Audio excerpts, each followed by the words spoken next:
Good morning, everyone. Welcome to morning meeting. Today we have Zipper, our corn snake ambassador, back with us this morning. As always, let me know where you guys are tuning in from today. If you guys have any questions, I'd certainly love to answer them. Right now we are filming from our she shed next to a heater, and the heater is kind of sitting right next to me. So if it is too loud, let me know. I just turned the heater on to try to get Zipper a little bit warmer. He's a little chilly this morning. He's laying inside his log in his enclosure. It gets cold. Say good morning, Zipper. So Zipper is a corn snake. They're a pretty common pet trade snake. So these guys got their name for a couple of reasons. So you can see this beautiful belly on him, kind of like that cornucopia fall corn, that type of corn. But they also were found by pioneers in their corn cribs, their cornfields, and the pioneers thought they were eating their corn.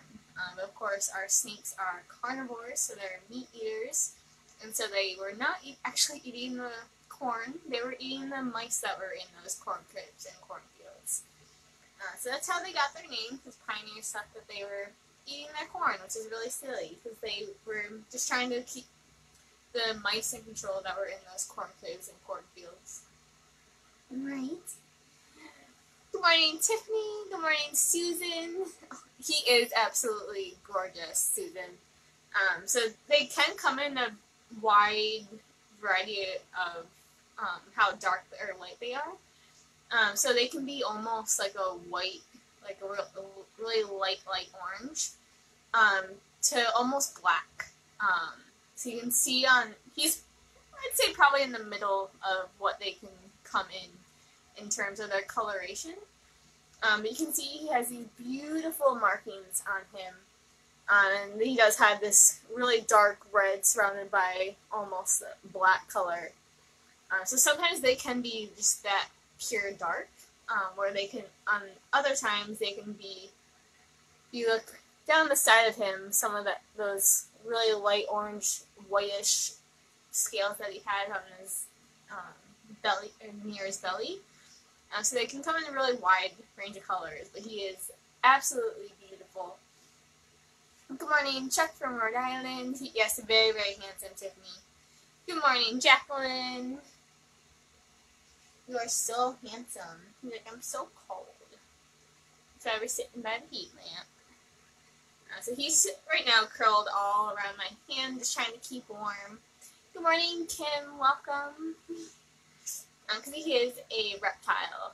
So he normally, if he were in the wild, he'd be underground right now. All of our reptiles are amphibians. Because unlike us, we can put a jacket on or a blanket if we're home. And we can keep ourselves warm. Our temperature doesn't really fluctuate with how cold or warm it is outside. But our reptiles and amphibians do. And so that is why we don't see them as often, or we shouldn't see them as often in the winter and late fall, early spring, because they are underground. So like a lot of our amphibians and our turtles, they're going to be buried in the mud. So they will go underground. They don't truly hibernate. But it is kind of related. For our reptiles, a lot of times we call it brumation. So essentially what happens is they're going to go underground and they're not really going to move and their body just kind of stops. So Zipper will probably eat, he may eat today, we'll see. You guys saw on Saturday we had him on as well, and he ate a mouse Saturday. But we really wanted to get some of his fat stores a little bit higher before he goes into the winter, because he's not going to eat after this mouse, or maybe one more. We'll see if he is interested. He won't eat until probably March or April, and that's because just like the winter time in the wild, they're underground, they're not moving, they're not eating. And so Zipper does kind of the same thing. Because of where his tank is right now. He's right in our front office, and so he feels all the cold wind that comes in the door. So even though we do give him lots of heating pads and heating sources, he will actually choose to be on one of the cooler areas of this enclosure and just kind of hangs out during the winter. So he doesn't move a whole lot during the winter, just because they normally wouldn't in the wild. But we do let him go into a little bit of a resting state, but he doesn't truly hibernate. Susan, what would a corn snake do in the winter? They're gonna go underground during the winter time. So he's not native here. I should also say that. So corn snakes are very common pet trade snakes, so that's why we do see them sometimes in the wild if they are released pets. But it is currently still too cold here in Maine during the winter for them to survive. So we do see them in Connecticut, down in the Mid-Atlantic and South. It's still a little bit too cold for them. He does have wild cousins that live here, like our black racers, black rats. But they themselves, corn snakes, are not native to here in Maine. But they are very docile, they're very calm. That's why they are a very common pet trade snake. And that is why we have Zipper with us in our ambassador family. He belonged to a high schooler who was going off to college. He went off to school. The parents were like, no. This was about 15 years ago when we did take pet-related issues. We no longer do. No, that's how Zipper came to us. So he has been with us for about 12 years now. And he is a very wonderful ambassador for his species. He's very, very calm and relaxed. Not too much spooks him. I'm trying to turn you around so they can see you. And you just keep wanting to hide. Does that feel good? How does that feel?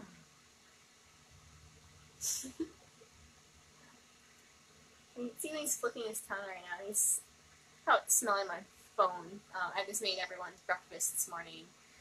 And so he might be smelling possibly some clatter stuff. Some mice guts that might have been still on my hands. My hands smell.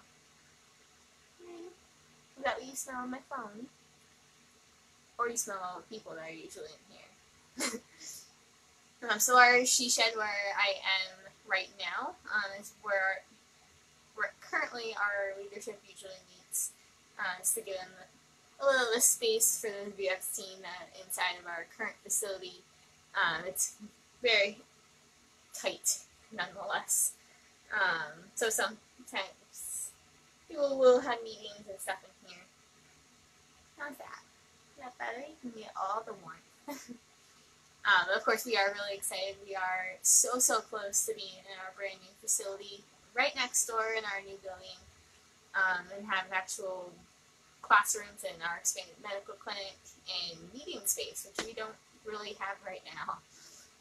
So we are really excited. We are so close. I believe we have about 180,000 left to raise. 180,000. But we're really excited to be able to really get in there and have all the medical tools that we really need in our new nature center and our classroom. So we are really excited. So close. Good morning, Alan from Edmonton. Welcome. You might be, I think, the farthest I saw so far. So thanks so much for joining us, Alan. Good morning, Victoria. Yes, he is absolutely gorgeous. They do have this beautiful coloring on them. Sometimes these guys and our occasionally like milk snakes will as well get confused with copperheads, which we actually don't have here in Maine. And we don't have any venomous snakes here in Maine. So if he was venomous, I would not be holding him, honestly. But Maine does not have any, and then New Hampshire only has actually a very rare population of timber rattlesnakes. They're way up in the White Mountains. There's only a handful of researchers that even know where to find them. And that is because they are threatened. So you don't want people to be scared of them and kill them because they're not doing very well in the wild up there because of that. So there's only a few. Massachusetts does have copperheads as well. But of course, if you leave a snake alone, you're not going to get bit. So a lot of times people will get bit because they're messing around with the snake, and especially if it's about to shed, it can't really see. So you can see his eyes right there. It's a little blurry. So he has these scales all over his body, and he's actually very, very smooth. He's not slimy at all. And he has a scale that goes right over his eye, so he doesn't have, he can't blink like we can. So it's just his eyeball, except when he is about to shed, we can tell because all of his scales will get kind of like light and it needs to look really weird. He gets very dull colored. And then when he's really right about to shed, his eyes will turn into an opaque color because he won't be able to see. So that scale is getting ready to shed just like all of his other scales. And he can see light and dark, but he can't see maybe my fingers or anything moving around. So that's honestly when a lot of people do get bit by snakes, is because they're messing with a snake that is possibly getting ready to shed. I mentioned it the other day too, there's an episode on Mythbusters where they release a snake, and I think Jamie, or one of the main characters, is standing there, and the easiest route for the snake to go out would be out through the character's legs to get out of the situation. That's where the doorway is. And you see the snake get released, go right through the guy's legs, and then out the door to safety. And that's really what they're trying to do. So a lot of people will think, oh my gosh, like a snake chased me. Probably not. They're trying to get to safety, just like all of us. They're trying to keep themselves safe, and they're going to get to that safety zone the fastest way possible. And sometimes that means that they're going to get a little bit closer to us than we would really prefer. But like these guys are non-venomous snakes. They're not going to really hurt you. Of course, you never should. I never would encourage you to mess with a wild animal. But if you do happen to get bit, it's kind of like a paper cut. It doesn't really. They don't have fangs like cartoons, like the show, or like our venomous snakes do. He has kind of like little ridges in his mouth, and it's essentially just like a paper cut. But of course, he is non-venomous, so it's not going to really do anything. And sometimes, it's like I have to wash my hands every time I handle him or any of our other snakes. It's like when it's just as simple as when I'm making breakfast for everyone. When I'm making like Bertram's platter with his mice or our opossums, or getting food ready for our raptors. If I smell, he's flicking his tongue, he's smelling. And especially as he gets older, and his vision might go as he ages, just like we do. That's something that I'm going to have to remember, is that he's smelling when he's flicking his tongue, and so sometimes I can smell like a mouse. If I handle a mouse, or even his current food, we are very careful when we feed him. So our snakes do get fed in a separate feeding tank. We don't feed them where they normally live, so that they're not associating our hand going in with food. So I'll put his mouse in a little tank, and then I'll wash my hands, go get him, and then I'll put him in the tank, and then I won't take him out until he's either eaten or he's showing that he's not hungry. But I'm not going to really touch him when he's over near the mouse. I want him to be on the complete other side of the tank, because I don't want him to recognize my hand being part of that process of him getting fed. And that also helps us keep him safe as well as ourselves safe. Well, thank you so much for donating, Alan and Victoria. You guys are so sweet. As always, we are a nonprofit. We don't receive any state or federal funding for the work that we do. So we could not do the work we do without you. So thank you guys so much. Helping us take care of our 30 ambassadors, just like Zipper, and our 2,000 plus patients that we get into our hospital every single year. And so thank you guys so much. We couldn't do our work without you. So thank you. Right, Zipper, say thank you. You're so handsome. What do you think, Zip? Like, I think it's a little chilly, and I just want to be warm. And that's why he's wrapped around my arm right now. Just trying to use my body heat to help him get warm this morning. Right, Zipper? That's so good. If you are ever in a situation where have a great day, Susan. Thank you. He is very handsome. Welcome, Holly. Thanks for joining in with us today. You're so handsome, Zipper. If you ever do think that you may have found a venomous snake, you're not really sure. There are a couple ways if you're not really sure what it is to tell. So one way is if you look at Zipper's eye, it's round, or his pupils round. But a lot of venomous snakes have cat eyes, so they're gonna have just a straight line. And if you also look at his head, let me show you guys. So it comes out a little bit by his jawbone right there, but not a whole lot.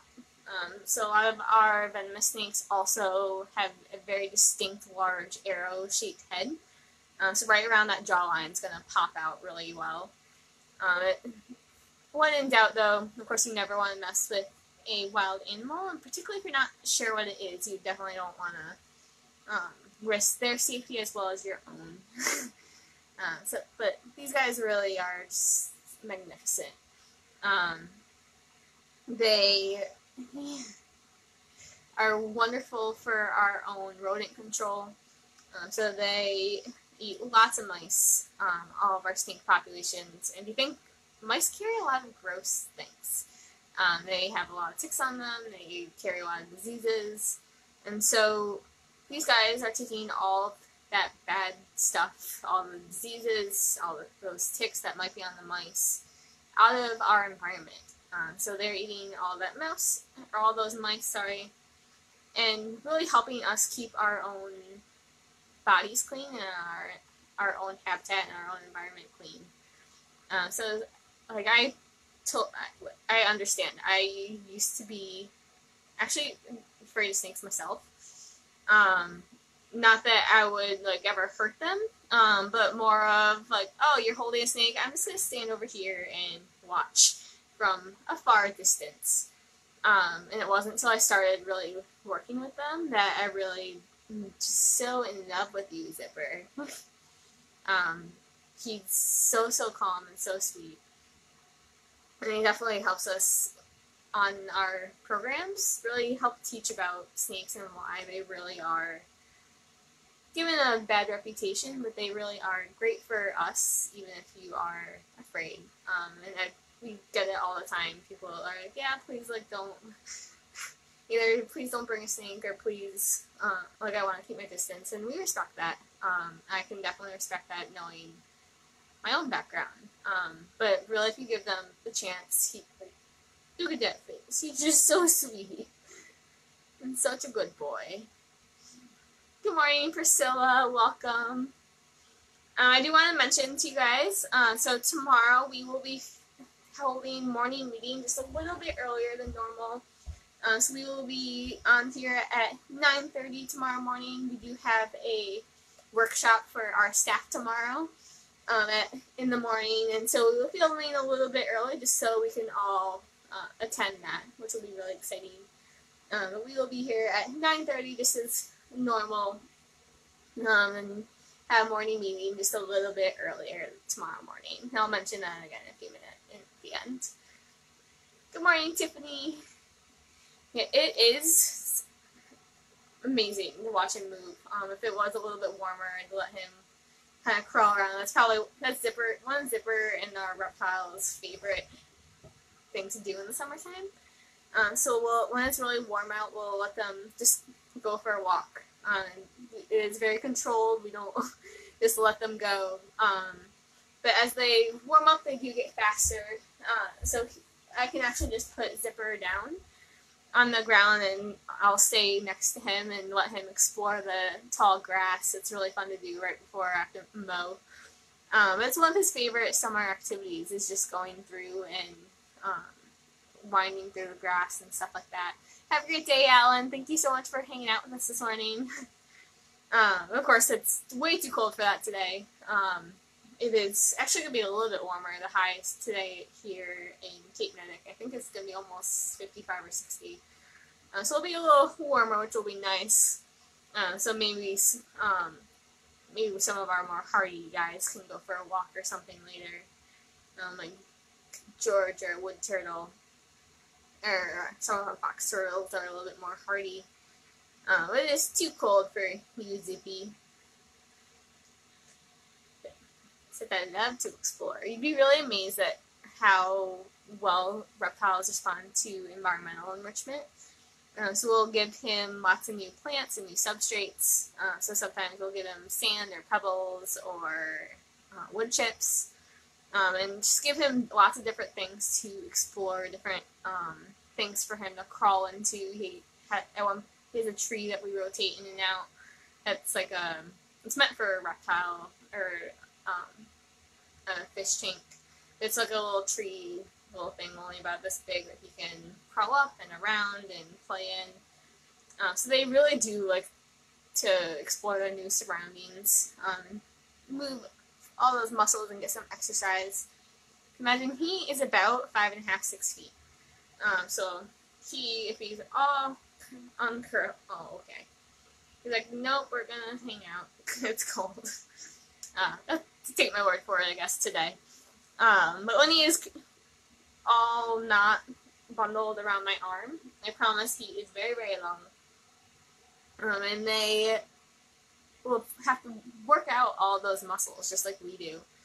He has over, I think it's over 200 or 300 vertebrae going down his spine. And he's just one big body of muscle. So just like us, he does have to get exercise and work out to make sure that he is working all those muscles. Even reptiles are generally pretty good about regulating themselves with the temperature outside. Like we don't have to worry about Zipper trying to eat all winter because he'll tell us that he's not hungry anymore. It's too cold for him to eat. He knows his body will kind of slow down during the winter, so he won't eat, he won't shed, he won't really move a whole lot. He's just going to curl up in his little hidey hut log that he has in his enclosure and just kind of hang out there for the winter. So he's not really sleeping, he's just hanging out, resting. He's not going to truly hibernate like a couple other species that we have in Maine do. Right, Zippy? You're so handsome.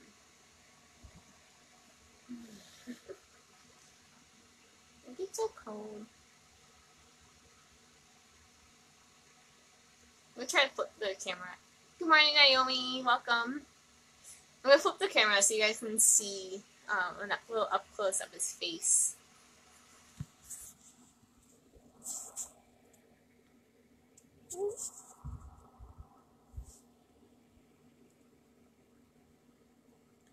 As you can see, his circular pupils, like I mentioned. He has little nostrils right there, but even though he's really smelling with his tongue. So they have an organ in their mouth or in the back of their mouth, I should say, called the Jacobson's organ. And that is how they are really smelling. So he has a wonderful sense of smell. Oh, God. You're so good.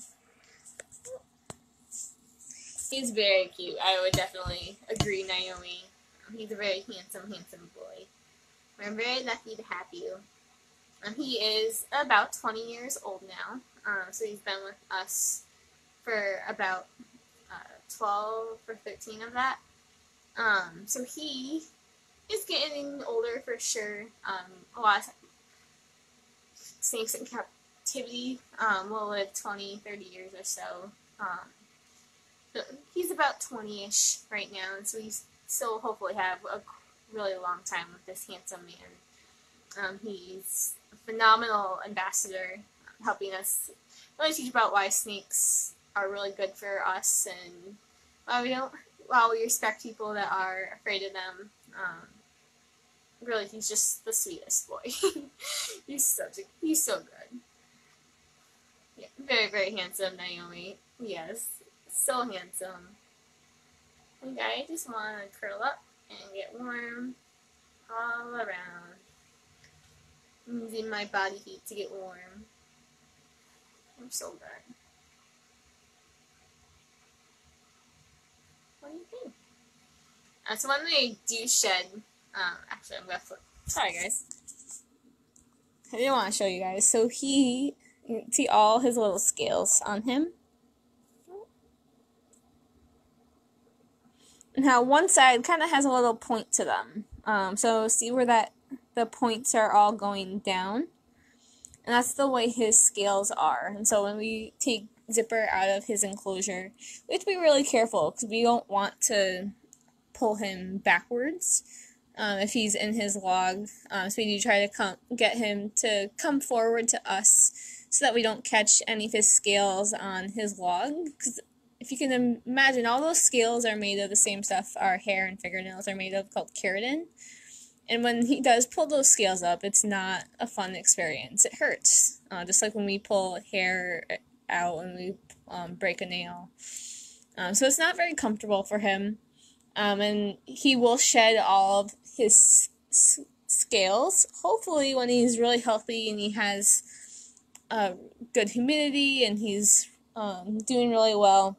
His skin hopefully comes out all in one piece. But that is very humidity dependent as well, so sometimes it can be really hard for us to get that in the wintertime.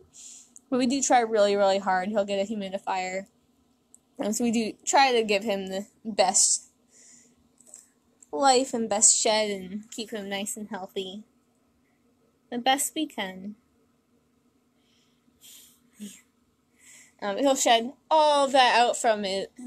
First he'll put his head in between like a rock and a wall or something to rub against, and then if the skin is ready to come out, he'll put it, it'll get caught on whatever it is, and he'll just kind of slide his body through it. So he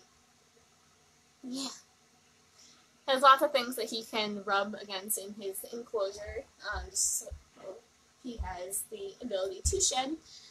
And it's really cool to see if you guys have never seen a snake shed. We have a couple of videos somewhere on our Facebook from a while ago watching him shed, which is really, really cool. So handsome. What are you doing? If you guys have any last questions, I can certainly answer them.